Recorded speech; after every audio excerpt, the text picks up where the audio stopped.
1 question number second में आपको given है जो x का वैल्यू है डाटा में हमारे पास वो है 500 to 520 520 to 540 540 to 560 580 और 580 to 600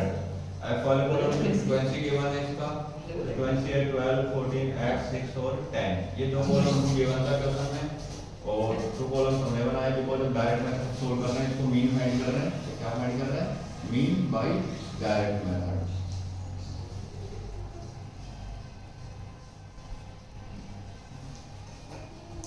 डायरेक्ट मेथड से मीन फाइंड कर रहे हैं यहाँ पे हम तो दो कॉलम और बनाए मैंने xi बनाया है यहाँ पे x डैश भी बोल सकते हैं xi बोल सकते हैं इसको xi कहाँ से बनता है x से बनता है जैसे 500 और 520 के बीच मिड पॉइंट है वो क्या बनेगा 510 अगर हमको इसका मिड पॉइंट ऐसे देखने से पता नहीं चल पा रहा है तो हम क्या करेंगे दोनों को ऐड करके 2 से डिवाइड कर देंगे जैसे 500 प्लस 520 और अपॉन में 2 दोनों अपर लिमिट और लोअर लिमिट दोनों को ऐड करके क्या करेंगे 2 से डिवाइड करेंगे ये हो जाएगा 1020 अपॉन 2 से डिवाइड किया कितना आ गया 510 आ गया हमारा इस तरह से 520 और 540 का मिड पॉइंट क्या हो जाएगा 530 550 570 590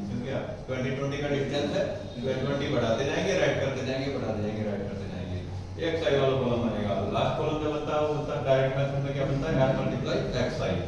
मतलब f वाले कॉलम फ्रीक्वेंसी को xi से मल्टीप्लाई किया जाता है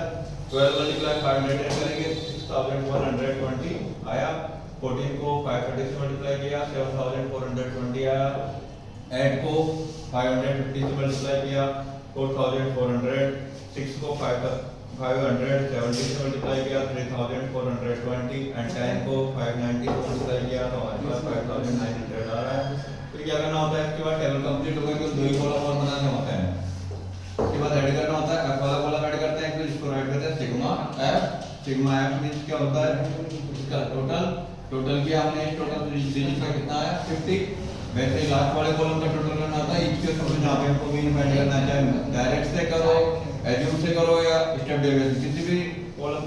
मेथड से करेंगे हम दोनों कॉलम ही ऐड होते हैं f और fi ठीक है तो यहां पे इसको ऐड किया तो हमारे पास आ रहा है 27260 ओके इसके बाद मीन फाइंड करने के लिए फार्मूला यूज किया mean equal sigma fi xi upon sigma f mean equal sigma fi xi का वैल्यू हमारे पास है 27260 जो यहाँ पुट किया अपॉन में सिग्मा f का वैल्यू हमारे पास 50 है 50 राइट किया 0 से 0 डिवाइड हो गया या कट हो गया और 5 से हमने डिवाइड किया कितना 2726 को तो 5 से डिवाइड करने पर क्या आ रहा है 545.2 545.2 जो आपका मीन हो गया आंसर अब जो क्वेश्चन नंबर 3 है आपका ये काफी इंपॉर्टेंट है बोर्ड एग्जाम के ईयर मोस्ट इंपोर्टेंट क्वेश्चन है ये इसमें मीन आपको गिवन है 18 जो मीन हम फाइंड करते हैं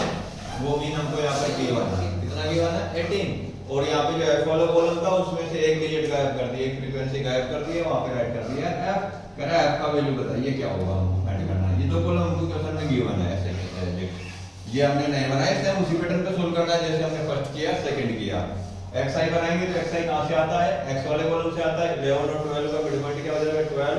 13 और 15 का हो जाएगा 14 2 का डिफरेंस है यहां पर तो 2 ऐड करते जाएंगे 14 16 18 20 22 24 सबका मिड पॉइंट बन गया अपने आप यहां पर लास्ट कॉलम बनाते हैं fi मल्टीप्लाई xi तो 7 मल्टीप्लाई 12 किया 84 14 मल्टीप्लाई 6 किया 84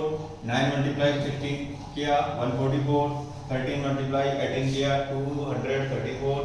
20 मल्टीप्लाई हुआ f से तो 20f आ गया और 5 मल्टीप्लाई 22 किया 110 4 मल्टीप्लाई 24 किया 96 से इसके बाद क्या करना होता है दो कॉलम ऐड करना होता है एक तो फ्रीक्वेंसी वाला कॉलम ऐड करना होता है fi xi वाला कॉलम ऐड करना होता है तो fi फ्रीक्वेंसी वाला कॉलम ऐड किया तो मैंने डिजिट को अगर ऐड किया तो मेरे पास आ रहा है 45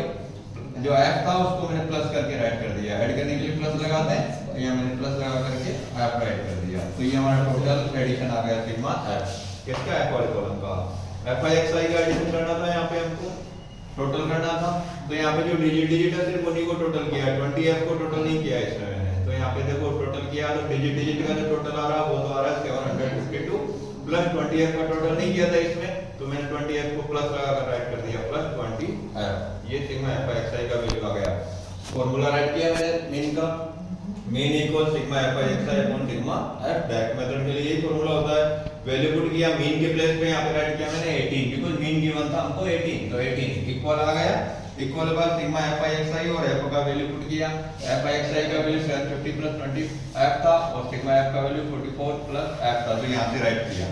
ये एफ आई एक्स आई का वैल्यू है और ये सिग्मा एफ का वैल्यू यहाँ पुट किया। इसके बाद क्रॉस मल्टीप्लाई किया। क्रॉस मल्टीप्लाई में 752 और 20 एफ किससे मल्टीप्लाई हुआ 1 से, तो एडिट आ गया 752 इक्वल 18 मल्टीप्लाई हुआ 44 से तो आया 792 प्लस एडिट आया और 18 को एफ से मल्टीप्लाई किया 18 एफ। Okay 18 F. अब देखो ट्रांसपोज किया है 20 एफ की तरफ में 18 एफ का ट्रांसपोज किया एलएचएस में, तो ये प्लस का था, इधर आगे क्या हो गया माइनस का। 792 पहले भी आरएचएस में था, अभी भी आरएचएस में है। 752 का मैंने ट्रांसपोज किया है एलएचएस से कहां लेके गए आरएचएस में, तो साइन चेंज हो गया माइनस, पहले प्लस था अब माइनस हो गया। 20 एफ में से 18 एफ माइनस किया कितना रहेगा 2 एफ और इक्वल में क्या रहेगा 792 में से 752 माइनस किया तो 40। 2 का भी ट्रांसपोज किया मल्टीप्लाई में, कहां चला गया डिवाइड में, 40 के अपन में चला गया 40 अपॉन 2, 2 से 40 को डिवाइड किया कितने टाइम 20 टाइम, f का वैल्यू आ गया 20 जो हमको फाइंड करने के लिए कह रहा था। मीन गिवन था, f फाइंड करना था और f का वैल्यू हमारे पास कितना आ गया 20। ये बहुत मोस्ट इंपॉर्टेंट क्वेश्चन है for this year 2025 and 26 board exam.